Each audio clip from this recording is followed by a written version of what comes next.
আসসালামু আলাইকুম রহমতুল্লাহ।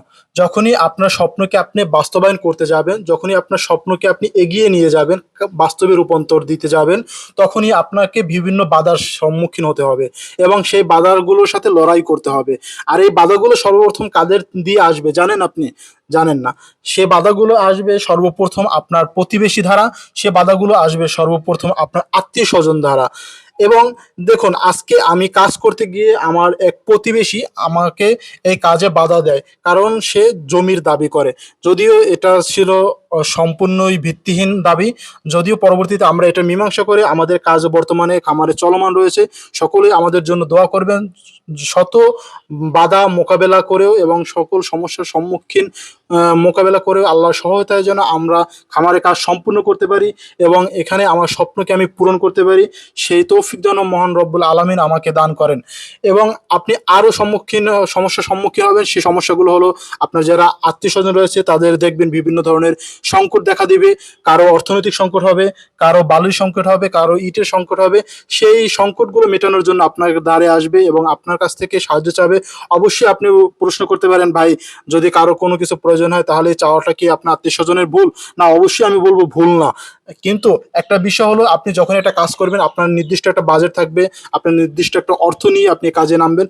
যেই অর্থ নিয়ে আপনি কাজে নামবেন সেই অর্থ যদি সেখান থেকে অন্য কাউকে ধার হিসাবে দেন কিংবা অন্য কোনো ভাবে দেন ওই টাকাটা, তখন আপনার ওই বাজেট থেকে টাকাটা কমে যখন যাবে তখন আপনার কাজে বিঘ্ন ঘটবে, ব্যাঘাত ঘটবে, যা আপনার জন্য অনেক বড় সমস্যার সম্মুখীন হতে হবে।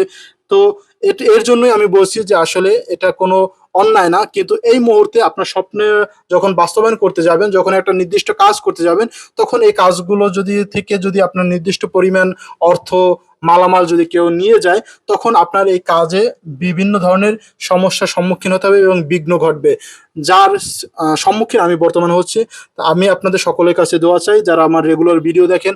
আমাদের সারাদিনের এত কাজের ব্যস্ততার ফাঁকেও আমরা বাসার জন্য কিছু মাছ ক্রয়ের জন্য বাজারে গিয়েছিলাম।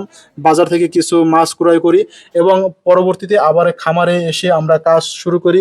এবং আপনাদের জন্য, যারা নতুন খামার করতে চান, এরকমের স্বপ্ন দেখেন, স্বপ্ন বাস্তবায়ন করতে চান, তাদের জন্য একটা পরামর্শ থাকবে, আসলে আপনাকে সর্ব জায়গায় আপনাকে পরিশ্রম করতে হবে। আপনাকে মেধা খাটিয়ে এবং আপনার বুদ্ধিমত্তার মাধ্যমে আপনার স্বপ্নের বাস্তবায়নের দিকে এগিয়ে যেতে হবে।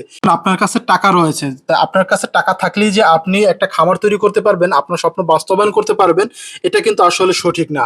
আপনার কাছে টাকা থাকলেও আপনাকে পরিশ্রম করতে হবে, আপনাকে আপনার এই সম্পর্কে সঠিক জ্ঞান থাকতে হবে। এবং সকল কাজে মিস্ত্রিদের সাথে আমি দেখুন চেষ্টা করতেছিলাম যে তাদের যেভাবে সুবিধা হয় তাদেরকে যেন খুব যেহেতু প্রচণ্ড গরম পড়তেছে, এই গরমের ভিতরে যে তাদের কাজ যেন সহজ হয়, সেই জন্য আমি তাদেরকে সব কিছুতেই এগিয়ে দেওয়ার চেষ্টা করেছিলাম। ইনশাল্লাহ আল্লাহ তাআলা আমাদের জন্য এই কাজে বরকত দান করে। সকলে আমার জন্য দোয়া